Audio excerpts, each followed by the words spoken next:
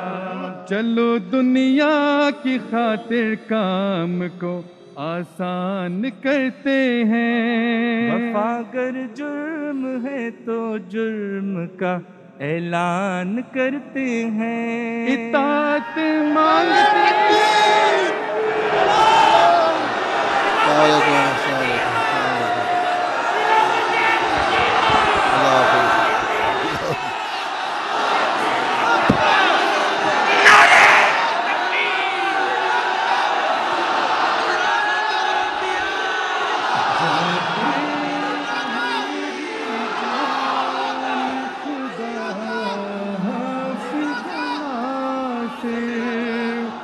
جاتے ہو میری جان خدا حافظ و ناصر، اللہ نگہبان خدا حافظ و ناصر، جاتے ہو میری جان خدا حافظ و ناصر، جاتے ہو میری جان خدا حافظ و ناصر، اللہ نگہبان خدا حافظ و ناصر، اللہ نگہبان خدا حافظ و ناصر، جاتے ہو میری جان خدا حافظ و ناصر، جاتے ہو میری جان خدا حافظ و ناصر، اللہ نگہبان خدا حافظ و ناصر، اللہ نگہبان خدا حافظ و ناصر، جاتے ہو میری جان خدا حافظ و ناصر۔